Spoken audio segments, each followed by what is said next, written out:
Budget செலவுகளை மேற்கொள்ளவும், அதிகரித்து வரும் வர்த்தக பற்றாக்குறை மற்றும் கடன்களை சமாளிக்கவும் அமெரிக்க அரசு கருவூலத்துறையின் பத்திரங்களை வெளியிடுகிறது. உலக முதலீட்டாளர்கள் இந்த பத்திரங்கள் மீது வைத்திருக்கும் நம்பிக்கைக்கு முக்கிய காரணம் இவை டாலர் மதிப்பில் வெளியிடப்படுவதே ஆகும். மேலும் நீண்டகால கடன் பத்திரங்களாக இருப்பதுடன் ஒவ்வொரு 6 மாதத்திற்கும் நிலையான வட்டி விகிதத்தை வழங்கி முதலீட்டாளர்களின் அசலுக்கு உத்தரவாதம் அளிக்கின்றன. இதனால் சர்வதேச சந்தையில் இந்த பத்திரங்களுக்கு மதிப்பு அதிகம். சர்வதேச நிதி சந்தைகளில் நிலையற்ற தன்மை நிலவும் போதெல்லாம் முதலீட்டாளர்களுக்கு பாதுகாப்பான முதலீடாக விளங்குவது அமெரிக்க அரசின் கருவூல பத்திரங்கள் தான். ஆனால் உலக நாடுகளின் மீது அமெரிக்க அதிபர் டொனால்ட் ட்ரம்ப் தனது வர்த்தக போரை தொடங்கியதற்கு பிறகே அமெரிக்காவின் பங்கு சந்தை மிகப்பெரிய வீழ்ச்சியை சந்தித்தது. இந்த வீழ்ச்சியில் இருந்து தங்களது முதலீடுகளை பாதுகாக்க அந்நாட்டு கருவூல பத்திரங்களை முதலீட்டாளர்கள் வாங்குவார்கள் என எதிர்பார்க்கப்பட்டது. ஆனால் இதற்கு நேர்மாறாக முதலீட்டாளர்கள் தங்களிடம் இருந்த கருவூல பத்திரங்களை அதிக அளவில் விற்பனை செய்து வருகின்றனர்.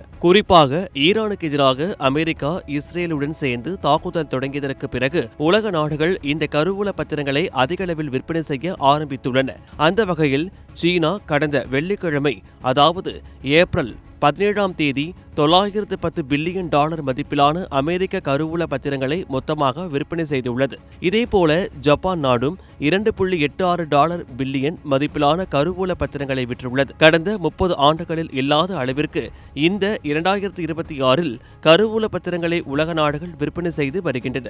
சீனா, ஜப்பான் 2 நாடுகளும் பத்திரங்களை விற்பனை செய்து பின்னர் ஈரான் ஓர்மூஸ் நீரிணையை மூடிவிட்டது. இதனால் வரும் நாட்களில் பங்கு சந்தை வரலாற்றில் இதுவரை இல்லாத அளவிற்கு நஷ்டத்தை சந்திக்கலாம் என்று கூறப்படுகிறது. ஏற்கனவே ஈரானுக்கு எதிரான போரால் மிக பெரும் நஷ்டத்தை சந்தித்து வரும் அமெரிக்காவுக்கு நிச்சயம் இந்த கருவூல பத்திரங்கள் விற்பனை இன்னொரு பெருத்த அடியாகவே இருக்கக்கூடும் என்பது குறிப்பிடத்தக்கது.